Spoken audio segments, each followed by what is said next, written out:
नमस्कार मित्रों। तो जैसा कि मैंने आपको बताया था, लास्ट क्लास में हम लोगों ने राजस्थान पुलिस के लिए कोशिका की क्लास पढ़ी थी। तो आज हम लोग राजस्थान पुलिस के सिलेबस के हिसाब से नेक्स्ट जो टॉपिक पढ़ रहे हैं उसका नाम है पोषक तत्व या विद्यार्थी भोजन के बारे में हम लोग क्या करेंगे, डिस्कस करेंगे। तो देखिए, भोजन के बारे में डिस्कस करें या पोषक तत्व के बारे में डिस्कस करें, तो भोजन को हम लोग दो भागों में बांटते हैं। जो पहला भाग है उसका नाम है वृहद मात्रिक पोषक तत्व। वृहद मात्रिक पोषक तत्व, इसको मैं भोजन भी कह सकता हूं, पोषक तत्व भी कह सकता हूं। और जो इसका दूसरा भाग है वो है लघु या सूक्ष्म मात्रिक पोषक तत्व। यहां से क्वेश्चन अधिकांश के विद्यार्थी विटामिन से पूछा जाता है, लेकिन उसके आसपास की चीजें हम लोग पढ़ेंगे। और आप सभी लोगों से निवेदन है कि इस चैनल को सब्सक्राइब करें और ज्यादा से ज्यादा लाइक करें। जो पहला है वृहद मात्रिक पोषक तत्व। वृहद मात्रिक पोषक तत्व का मतलब होता है ऐसे पोषक तत्व जो हमारे शरीर को अत्यधिक मात्रा में जिनकी आवश्यकता होती है और इनसे हमारे शरीर को ऊर्जा मिलती है। क्या मिलती है? ऊर्जा मिलती है। उन्हें क्या कहा जाता है?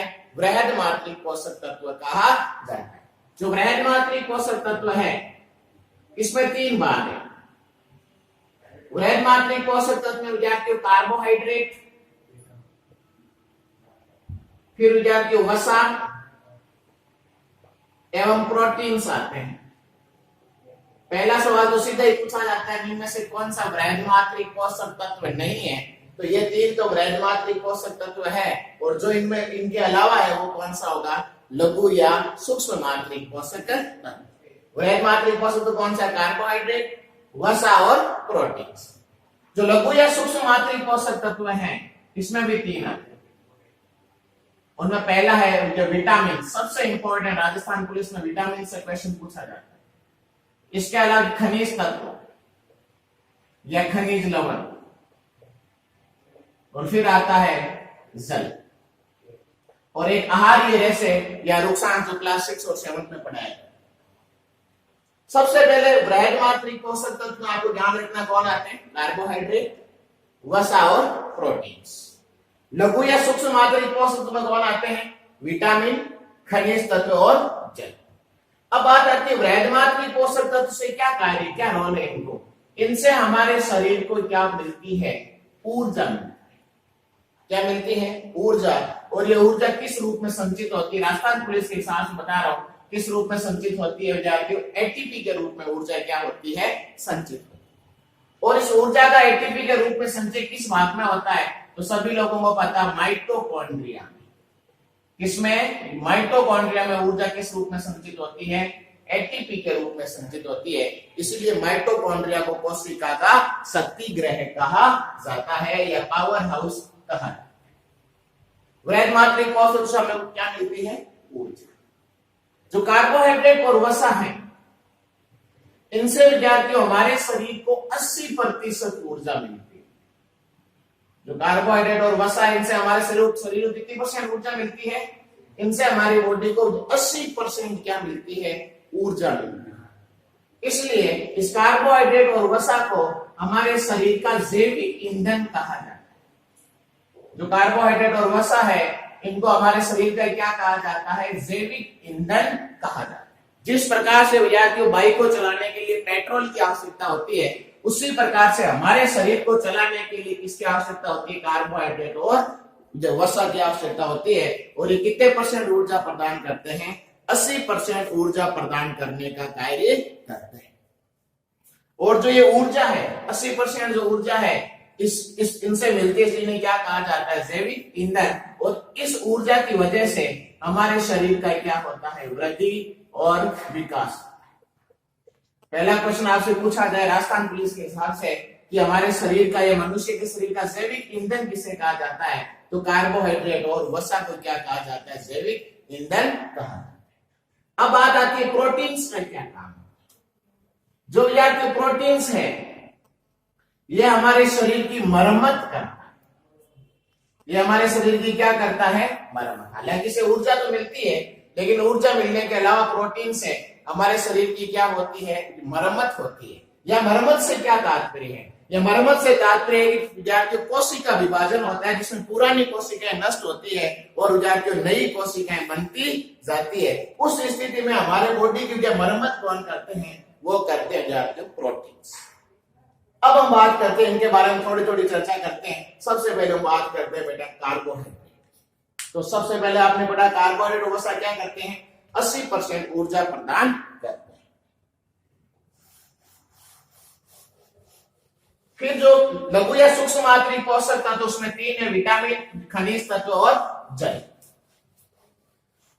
अब आपको राजस्थान पुलिस में कार्बोहाइड्रेट से कुछ क्वेश्चन पूछे जाते हैं जो पिछली परीक्षाओं में पूछे गए, हम उनके बारे में डिस्कस करेंगे। सबसे पहले भी कार्बोहाइड्रेट जो है, इस कार्बोहाइड्रेट की इकाई को क्या कहते हैं, या कार्बोहाइड्रेट होता है क्या। जो कार्बोहाइड्रेट का मतलब है, जो हाइड्रेट, हाइड्रेट का मतलब होता है H2O, अर्थात जो कार्बन के हाइड्रेट। और जो कार्बोहाइड्रेट में 3 चीजें होती है, कार्बन, हाइड्रोजन और ऑक्सीजन। कितनी चीजें होती है, 3। और सबसे फेमस जो कार्बोहाइड्रेट का उदाहरण है उसका नाम है ग्लूकोज। क्या नाम है, ग्लूकोज। और इसका फॉर्मूला होता है C6H12O6।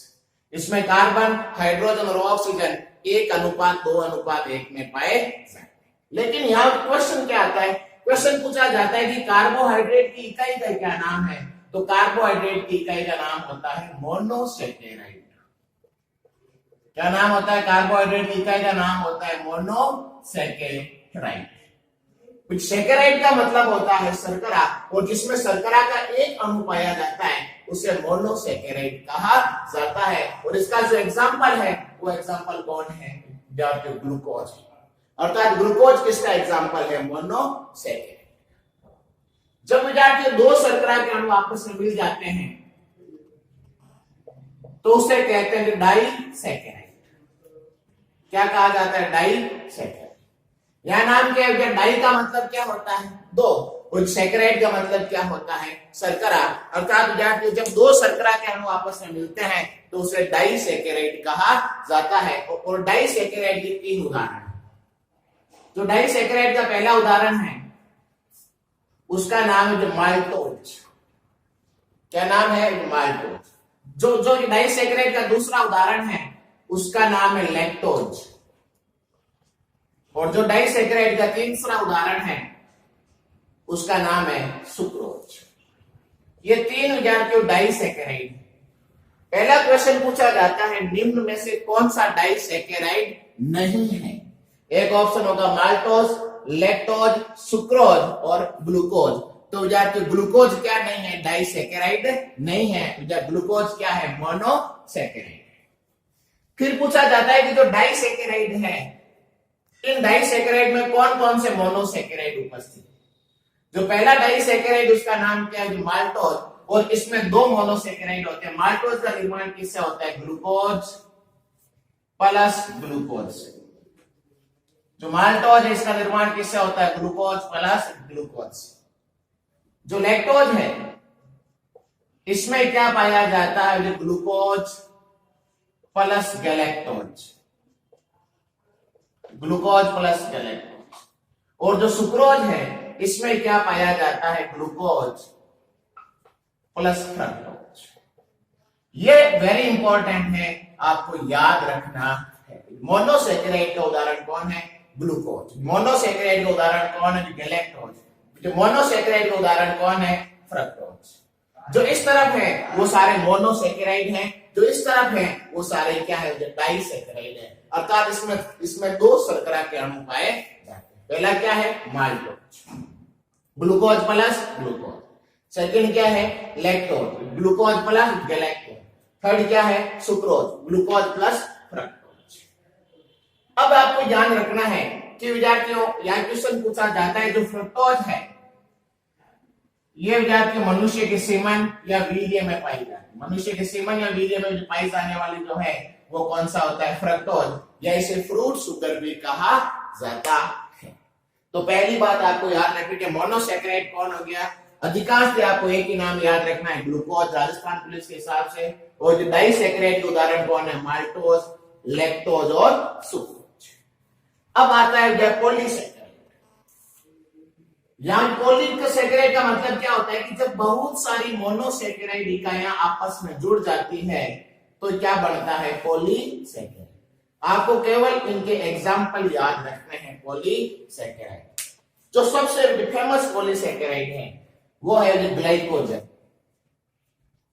जो सबसे जो फेमस पॉलीसेकेराइड है वो कौन है, ग्लाइकोजन। वो कौन है, ग्लाइकोजन। और जो ग्लाइकोजन है इसे क्या कहा जाता है, एनिमल स्टार्च कहा जाता है। जो ग्लाइकोजन है उसे क्या कहा जाता है, एनिमल स्टार्च कहा जाता है। फिर विद्यार्थी दूसरा जो विद्यार्थी पॉलीसेकेराइड है वो कौन है, स्टार्च। जो पादपों में इसका निर्माण होता है प्रकाश संश्लेषण की क्रिया के द्वारा। इसके अलावा और पॉलीसेकेराइड है वह जो सेल्यूलोज। और जो सेल्यूलोज से बनी हुई क्या पाई जाती है, पादपों की कोशिका भित्ति होती है। जो पादपों की कोशिका भित्ति है वो किसकी बनी होती है, सेल्यूलोज और पेक्टिन की बनी। फिर जो काइटिन, इसे मिलकर किसकी कोशिका भित्ति बनी होती है, कवक की कोशिका।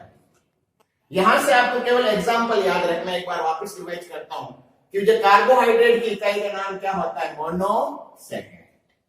और जो मोनोसेकेराइड का आपको फेमस उदाहरण कौन है, ग्लूकोज।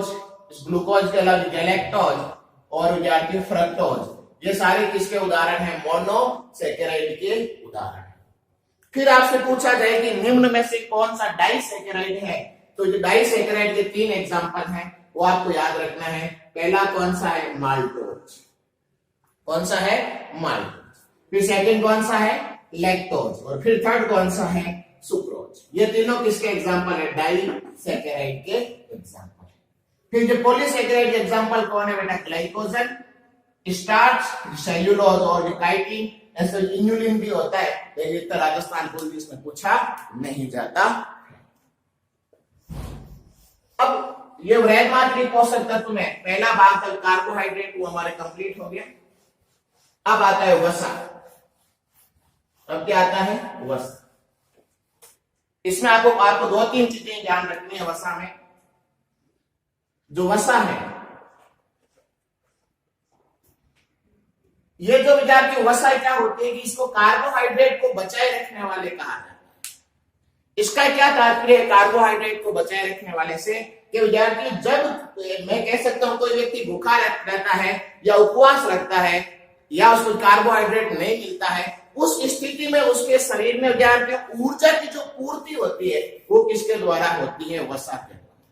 और जो वसा है ये देह त्वचा के नीचे की ओर क्या रहती है, संचित रहती है, स्टोरेज रहती है। यहां से सीधा क्वेश्चन पूछा जाता है कि वसा का उत्पाद कौन सा है। तो जो वसा है, इस वसा का उत्पाद होता है वसीय अम्ल प्लस ग्लिसरॉल। सिंपल। अर्थात जो वसा किसमें टूटती है, वसा टूटती है वसीय अम्ल प्लस ग्लिसरॉल। इतना ही ध्यान रखना है। और इसका संचय कहां होता है, देह त्वचा के नीचे की ओर इसका क्या होता है, संचय होता है। और इसको कार्बोहाइड्रेट को बचाए रखने वाला कहा जाता है। क्योंकि फिर वीडियो लंबा हो जाएगा, राजस्थान पुलिस के हिसाब से अपने इतनी चीजें याद है। नेक्स्ट आता है प्रोटीन। नेक्स्ट क्या आता है, प्रोटीन। इसका प्रोटीन का क्या कार्य होता है, प्रोटीन के 3 कार्य होते हैं। पहला कार्य ये हमारे शरीर की वृद्धि करता है। और जो वृद्धि कब होती है, जब शरीर को क्या मिलती है, ऊर्जा मिलती है या एनर्जी मिलती है। फिर ये हमारे शरीर का निर्माण करता है और हमारे शरीर की क्या करता है, मरम्मत करने का कार्य करता है। अब आपसे क्वेश्चन पूछा जाए कि प्रोटीन का संश्लेषण कोशिका के किस भाग में होता है, तो जब प्रोटीन का संश्लेषण कोशिका के किस भाग में होता है, राइबोसोम में होता है। ध्यान रखना किस भाग में होता है, राइबोसोम में। और इस राइबोसोम के चारों ओर कोई झिल्ली पाई नहीं जाती है, इसलिए राइबोसोम को क्या कहा जाता है, प्रोटीन की फैक्ट्री कहा जाता है। जो राइबोसोम इसे क्या कहा जाता है, प्रोटीन की फैक्ट्री कहा जाता है। अब आता है कि जब प्रोटीन आगे जाकर किसमें टूटता है या प्रोटीन का उत्पाद क्या है, तो जाकर प्रोटीन आगे जाकर टूटता है अमीनो अम्लों। इसमें अमीनो अम्ल में या एमिनो एसिड। और जो एमिनो एसिड है इनकी संख्या कितनी होती है? 20।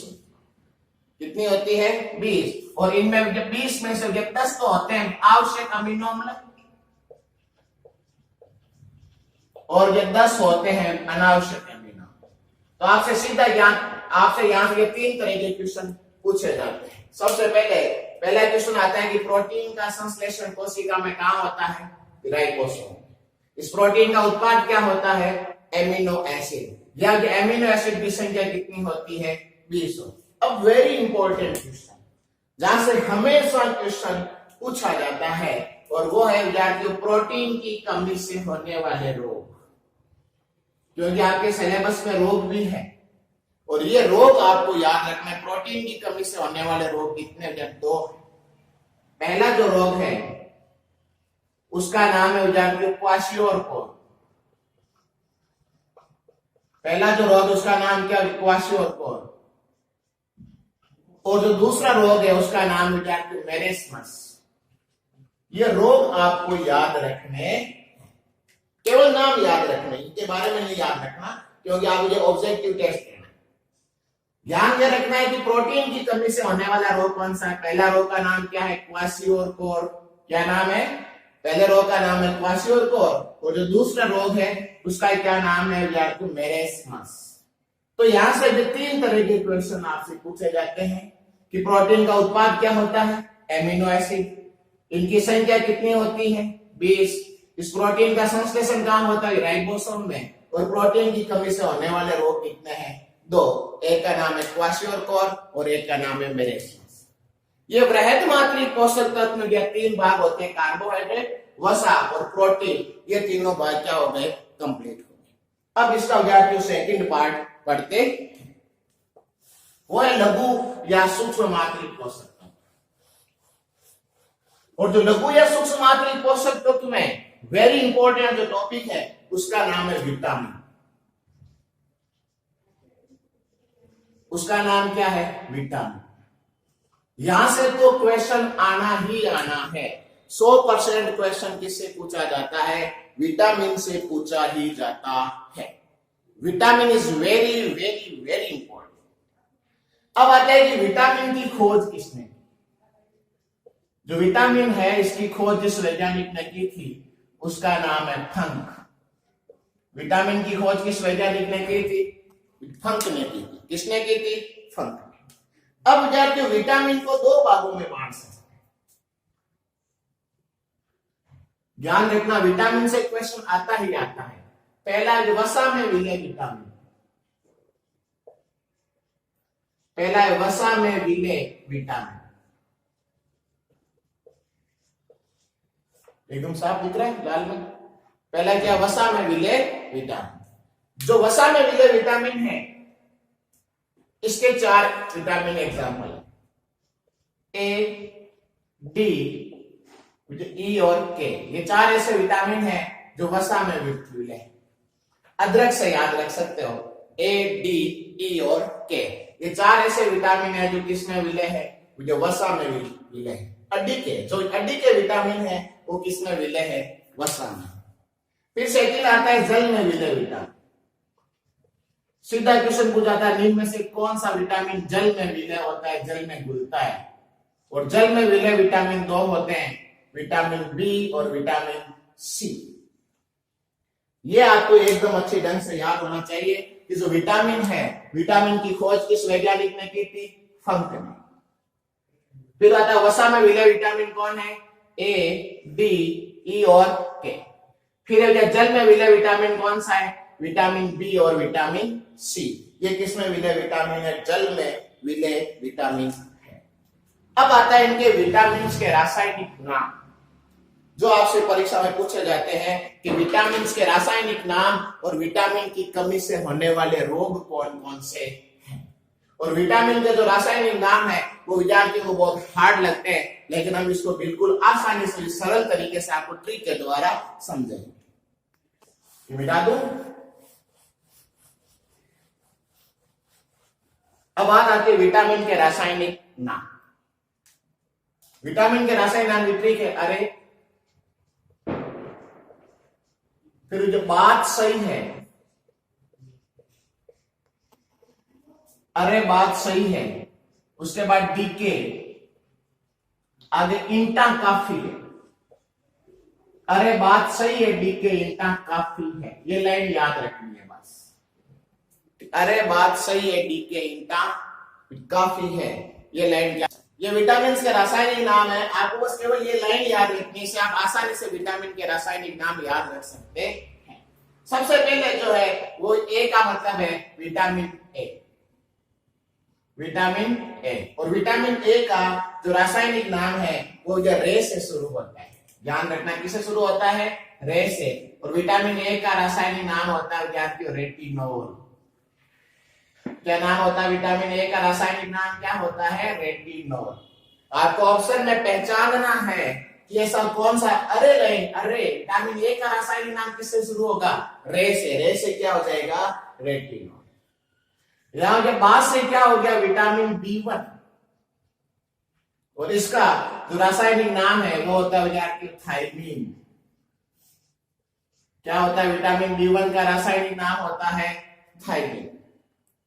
फिर आता से, इस से क्या याद रखना, विटामिन सी, विटामिन सी, और जब ई से शुरू होता है इंग्लिश में एस्कॉर्बिक एसिड होता है। विटामिन सी का जो रासायनिक नाम होता है वो सही, ई से, इंग्लिश में एस्कॉर्बिक एसिड। विटामिन सी का रासायनिक नाम अक्सर परीक्षाओं में पूछा जाता है, और वो कौन सा होता है, एस्कॉर्बिक एसिड, एस्कॉर्बिक एसिड। फिर विटामिन डी, डीके बॉस, विटामिन डी, यहां नीचे क्या जाए तो यहां क्या लिखा हुआ, के। विटामिन डी का रासायनिक नाम के से शुरू होता है, और वो होता है कैल्सीफेरोल। क्या नाम होता है विटामिन डी का रासायनिक नाम, वो होता है कैल्सीफेरोल। और विटामिन ई, इंटा, मुझे टा से शुरू होगा, ये टोकोफेरोल। विटामिन ई का रासायनिक नाम क्या होता है, टोकोफेरोल। क्या होता है, टोकोफेरोल। और सबसे इंपॉर्टेंट, वेरी इंपॉर्टेंट, विटामिन के, विटामिन के, और फी, जब फी से शुरू होगा फाइलोक्विनोन। राजस्थान पुलिस के विद्यार्थियों के लिए ये रासायनिक नाम थोड़ा हार्ड होते हैं, इसलिए ट्रिक बता दी है। इस ट्रिक से आप इसको क्या रख सकते हो, याद रख सकते हो। एक बार वापस बोलता हूं, विटामिन ए का रासायनिक नाम रेटिनोल, विटामिन B1 का थायमीन, विटामिन सी का एस्कॉर्बिक एसिड, विटामिन डी का विद्यार्थियों कैल्सीफेरोल, विटामिन ई का इंटा से टोकोफेरोल, और विटामिन के का क्या हो गया, फाइलोक्विनोन। ये विटामिन के क्या है, रासायनिक नाम है। ठीक है, अब आता है विटामिन की कमी से होने वाले रोग, ये वेरी इंपॉर्टेंट।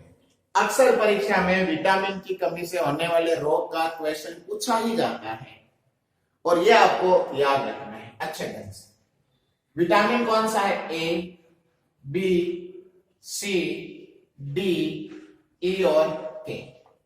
ये वो सारे विटामिन हैं, ए, बी, सी, डी, ई और के। विटामिन की कमी से होने वाले जो रोग है, इसके ट्रिक है, वो विद्यार्थी रवि सर थे। ये क्या हो गए, रवि सर। और विद्यार्थी रवि सर बरी हो गए, पहले जब जेल में थे, अब वो क्या हो गए, जो बरी हो गए। जो कोविड-19 के तहत रवि सर को क्या कर दिया गया, बरी कर दिया। बस ये लाइन याद है। इस विटामिन ए की कमी से जो होने वाला रोग है, वो रे से याद रखना है, रतौंधी। विटामिन ए की कमी से होने वाले रोग का नाम क्या है, रतौंधी। क्या नाम है, रतौंधी। फिर विटामिन बी की कमी से, बी से याद रखना, विटामिन जब B1 होता है, लेकिन आपको इतना ही ध्यान रखना, विटामिन B1 की कमी से जो रोग होता है उसका नाम होता है बेरी। क्या होता है, बेरी।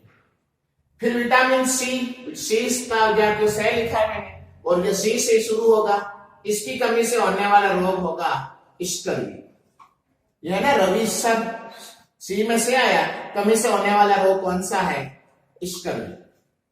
और विटामिन डी की कमी से रे आ रहा है, रवि सर। विटामिन डी की कमी से जो रोग होता है उसका नाम होता है रिकेट्स। याद रखना है, 100% क्वेश्चन है। और विटामिन सी तो वेरी इंपॉर्टेंट कोविड में, इसलिए विटामिन सी का रासायनिक नाम पूछा जा सकता है। विटामिन ई के सामने क्या लिखा हुआ? बे। विटामिन ई की कमी से जो रोग होता है उसका नाम बांझपन, अंगघात, ये विटामिन ई की कमी से होने वाले रोग हैं। और विटामिन के की कमी से री का मतलब रक्त का थक्का नहीं बनता, रक्त का थक्का नहीं जमता। ऐसा कौन सा विटामिन है जिसकी कमी से रक्त का थक्का नहीं जमता? उस विटामिन का नाम क्या है विद्यार्थियों? के। अच्छा, एक और ध्यान रखना है कि ऐसा कौन सा आयन है जिसकी वजह से रक्त का थक्का नहीं जमता? वो है Ca+2 या कैल्शियम आयन। वो कौन सा? Ca+2 या कैल्शियम आयन। या आपके सिलेबस में रोग भी है तो आपको याद रखना है ऐसा कौन सा रोग है जिसमें रक्त का थक्का नहीं बनता? उस रोग का नाम है हीमोफीलिया। इसलिए हीमोफीलिया रोग में भी क्या नहीं बनता? रक्त का थक्का नहीं बनता। तो रक्त के थक्के के 3 क्वेश्चन पूछे जाते हैं अक्सर विद्यार्थियों, नीट में, जेट में, राजस्थान पुलिस में, फर्स्ट ग्रेड में, सब में विटामिन के का क्वेश्चन पूछा जाता है। पहला विद्यार्थी विटामिन के की कमी से होने वाला रोग रक्त का थक्का नहीं जमता। फिर आता है ऐसा कौन सा आयन है, तत्व है जिसकी कमी से खनिज तत्व है ना कि रक्त का थक्का नहीं जमता, वो कौन सा है? Ca+2। और ऐसा कौन सा रोग है जिसमें रक्त का थक्का नहीं बनता? उस रोग का नाम क्या है? हीमोफीलिया। इस प्रकार से ये विटामिन की कमी से होने वाले क्या है? रोग है। तो आज की कक्षा में इतना ही, इसके अलावा बाकी चीजें बाद में पढ़ेंगे। और आप सबसे निवेदन है कि हमारे चैनल को लाइक और सब्सक्राइबर करें। जय श्री राम।